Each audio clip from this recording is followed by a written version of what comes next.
एक गुरु समुद्र तट पर अपना आश्रम बनाकर रहते थे। वे प्रतिदिन शाम को आश्रम के बाहर खड़े होकर समुद्र के ऊपर उड़ते हुए बाजों को बड़े ध्यान से देखते थे। एक शाम हमेशा की तरह वे समुद्र के किनारे खड़े होकर एक बाज को उड़ते हुए देख रहे थे। तब उनके पास आश्रम के कुछ छात्र आकर खड़े हो गए और वे सभी भी उड़ते हुए बाज को देखने लगे। कुछ देर तक बाज को देखने के बाद एक छात्र ने गुरु से पूछा, गुरुदेव, आप हर शाम इन उड़ते हुए पक्षियों को क्यों देखते हैं? शिष्य का यह प्रश्न सुनकर गुरु कुछ देर तक चुप रहे। फिर अचानक उन्होंने कहा, जिंदगी में कुछ बनना है तो बाज बनना होगा। कभी भी तोता न बने, क्योंकि तोता बहुत बोलता है लेकिन कभी ऊंचा नहीं उड़ पाता। और दूसरी तरफ बाज है जो हमेशा शांत रहता है लेकिन उसमें आसमान छूने की क्षमता भी होती है। गुरु ने आगे कहा, आज मैं तुम्हें बाज के जीवन की 8 ऐसी बातें बताऊंगा जो हर मनुष्य को बाज से सीखनी चाहिए। इन 8 बातों में जीवन की बड़ी सीख छिपी है। पहली सीख, एकाग्रता। बाज को जब भी शिकार करना होता है तो वह एक बार अपना शिकार जरूर तय करता है, फिर वह किसी अन्य शिकार को नज़रअंदाज कर देता है। एक बार शिकार का चयन करने के बाद बाज उसकी हर गतिविधि पर बारीकी से नजर रखता है। यदि उसे किसी मछली का शिकार करना है तो वह समुद्र की हर मछली को अपना शिकार नहीं बनाता, बल्कि वह एक ही मछली को शिकार बनाता है। फिर वह उस मछली की हर हरकत पर नजर रखता है कि वह पानी की सतह पर कब आती है और कितनी देर तक वह पानी के ऊपर छलांग लगाती है। जो कुछ भी उसके शिकार के काम को आसान बना सकता है वह उसे बहुत ध्यान से देखता रहता है। तो इससे हमें यह सीखना चाहिए कि 10 अलग अलग लक्ष्यों पर अपनी ऊर्जा बर्बाद करने के बजाय हमें पूरी एकाग्रता के साथ एक लक्ष्य पर ध्यान केंद्रित करना चाहिए और उस लक्ष्य के बारे में जितना संभव हो उतना सीखना चाहिए। और इस बात का ध्यान रखना चाहिए कि लक्ष्य को प्राप्त करने में क्या क्या चुनौतियां आने वाली हैं और हम उन चुनौतियों को कैसे आसान बना सकते हैं। हमें इन सभी बातों को जानना चाहिए। दूसरी सीख, बाज हमेशा ऊंचा और अकेला उड़ता है। बाज कभी अन्य छोटे पक्षियों के साथ नहीं उड़ता। बाज या तो बाज के साथ उड़ता है या अकेला उड़ता है। तो यह हमें सिखाता है कि हमें हमेशा छोटी सोच वाले लोगों से दूर रहना चाहिए। हमें या तो बड़ी सोच वाले लोगों के साथ रहना चाहिए या फिर अकेले रहना चाहिए, क्योंकि हम जिस तरह के लोगों के साथ रहेंगे अंततः हम भी वैसे ही बन जाएंगे। इसलिए हमेशा अच्छे लोगों की संगति चुनें, नहीं तो अकेले रहें, क्योंकि यही वह समय है जब हम खुद को बेहतर तरीके से जान पाते हैं। तीसरी सीख, अपनी सीमाओं से ऊपर उठें। जब भी मौसम खराब होता है या बारिश या तूफान आता है तो हर पक्षी अपने घोंसले की ओर उड़ जाता है और छिपने की जगह ढूंढ लेता है, लेकिन बाज ऐसा कुछ नहीं करता। वह अपनी ही सीमाओं को तोड़ने और बादलों के ऊपर उड़ने की कोशिश करता है। हवाएं उसे थपेड़े मारती है, उसके पंख भारी हो जाते हैं, पानी और धूल के कारण उसे कुछ भी दिखाई नहीं देता, लेकिन फिर भी वह आकाश की ओर उड़ता रहता है और अंत में बादलों से ऊपर उठता है और वहां तब तक उड़ता है जब तक कि मौसम नहीं बदल जाता। बाज अपनी सीमाएं तोड़ने में सक्षम होता है, इसलिए मुसीबत आने पर वह घबराता नहीं है, उससे डरता नहीं है, उससे भागने की कोशिश नहीं करता, बल्कि सकारात्मक सोच के साथ उसका सामना करता है।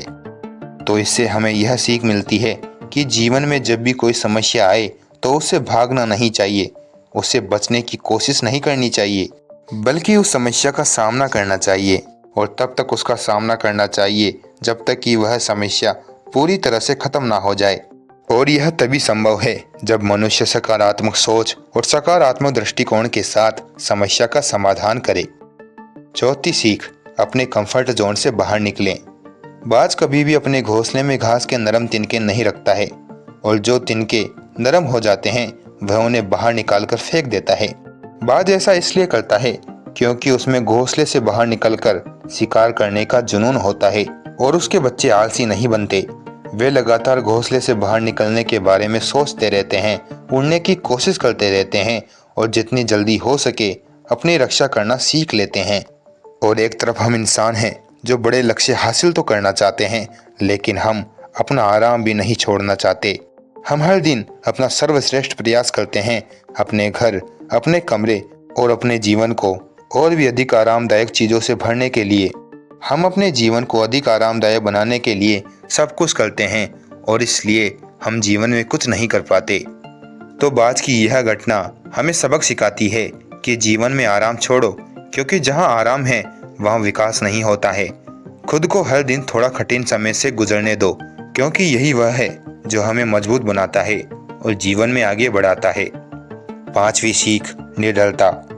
बाज कभी भी अपने शिकार के आकार या ताकत के सामने हार नहीं मानता। वह आखिरी सांस तक लड़ता है और उसे अपना शिकार बनाने की कोशिश करता है। सबक यह है कि समस्या कितनी भी बड़ी क्यों न हो, हमें उसके सामने हार नहीं माननी चाहिए। चाहे बात कितनी भी बड़ी क्यों न हो, उसका सामना करो। दुनिया के सबसे सफल लोग भी सबसे निडर लोग होते हैं। वे समस्याओं से कभी नहीं डरते, बल्कि उनका सामना करते हैं। 6ठी सीख, बाज कभी मरा हुआ शिकार नहीं खाता। बाज हमेशा जीवित जीव का ही शिकार करता है। इससे हमें यह सीख मिलती है कि हमें कभी भी अपने अतीत में जीवित नहीं रहना चाहिए। मन में सफलताएं और असफलताएं लेकर नहीं घूमना चाहिए। हमारा अतीत मर चुका है, अब यह कभी वापस नहीं आएगा। इसलिए अपने मृत सड़े हुए अतीत के विचारों पर ध्यान न दें और अपने आने वाले नए जीवन पर ध्यान केंद्रित करें। अपनी पुरानी यादों को छोड़ दें जो आपको परेशान करती है। जो अतीत है उसे वर्तमान में मत लाओ, क्योंकि एक बार जब आपका अतीत आपके वर्तमान में आ जाता है तो आपका अतीत आपको कभी भी वर्तमान में जीने नहीं देगा। भले ही आपके अतीत में आपके साथ कितना भी बुरा हुआ हो, वह मर चुका है। इसलिए उस बाज की तरह बनो जो कभी मरी हुई चीजों को नहीं खाता। 7वीं सीख, साहस। बाज हमेशा अकेले ही शिकार करता है। शायद उसे पता है कि भीड़ हिम्मत तो देती है, लेकिन हमारी हिम्मत छीन भी लेती है। जो अपने लक्ष्य के लिए अकेला ही निकल पड़ता है, उससे अधिक साहस शायद ही किसी और में हो। बाज कभी दूसरे बाज की मदद नहीं लेता और ना ही कभी किसी की मदद करता है। यहाँ तक कि वह अपने बच्चे की भी मदद नहीं करता। जंगल का राजा शेर भी झुंड में शिकार करते देखा जा सकता है, लेकिन बाज नहीं। यही कारण है कि उसमें इतना साहस है कि वह जल, थल और नभ में शिकार करके अपना परचम लहरा सकता है। तो इससे यह सीख मिलती है कि अपने लक्ष्य को पाने के लिए कभी भी अकेले चलने से न डरें। अगर बुद्ध को अकेले चलने से डर लगता तो दुनिया को ध्यान और शांति का पाठ कौन पढ़ाता। 8वीं सीख, दर्द से मत भागो। बाज लगभग 70 साल तक जीवित रहता है, लेकिन 40 साल के भीतर उसका शरीर बूढ़ा हो जाता है। उसके शरीर में नाखून गड़ जाते हैं, पंख उसके शरीर में चिपक जाते हैं, उसकी चोंच मुड़ जाती है, उसका शरीर भर जाता है। ऐसी स्थिति में वह उड़ने की स्थिति में भी नहीं होता है। अब उसके पास केवल 2 ही विकल्प हैं। पहला, या तो वह अपनी स्थिति को स्वीकार करके भूख से मर जाए या किसी अन्य जानवर का शिकार बन जाए, और दूसरा विकल्प यह है कि वह 6 महीने की बेहद दर्दनाक प्रक्रिया से गुजरे और खुद को फिर से मजबूत बनाए। बाज दोनों विकल्पों में से दूसरे वाले विकल्प को चुनता है। इसके लिए वह खुद को एक बहुत ऊंचे और एकांत पहाड़ पर ले जाता है, जहां वह पहले अपने विचारों के साथ अपने सभी पंख काट देता है और उन्हें दूर फेंक देता है। फिर वह चट्टान को लात मारता है और अपने नाखून तोड़ लेता है। फिर उसी चट्टान पर वह अपनी चोंच को मारता है और इसी खूनी अवस्था में वह खुद को दूसरे जानवरों से छुपा लेता है। अगले 6 महीने तक वह इस दर्दनाक स्थिति से गुजरता है और एक नई चोंच, नए पंख और नए नाखून के बढ़ने का इंतजार करता है। 6 महीने के इस दर्दनाक समय के बाद जब उसके नए नाखून, नए पंख और नई चोंच आती है, तब वह अपना नया जीवन शुरू करता है और शिकार पर निकल जाता है और अगले 30 वर्षों तक फिर से शासन करता है। तो यह हमें सिखाता है कि जब समय आता है तो हमें कुछ नया पाने के लिए अपनी कुछ पुरानी आदतों को छोड़ना पड़ता है, चाहे इसे छोड़ना कितना भी मुश्किल क्यों ना हो। उसके लिए ऐसी चीजें जो हम पर बोझ डालती है, जो हमें रोकती है, जिनका हमारे जीवन में कोई उपयोग नहीं है, उन्हें छोड़ देना ही बेहतर है। गुरु ने आगे कहा, तो बात से सीखने लायक ये 8 बातें थी जो जीवन भर आपके काम आएगी। शिष्यों ने कहा, गुरुजी, हमने कभी नहीं सोचा था कि बाज जैसा पक्षी भी होता है जिससे हम इतना कुछ सीख सकते हैं। इसके बाद सभी शिष्यों ने गुरु को धन्यवाद किया और अपने काम पर वापस चले गए।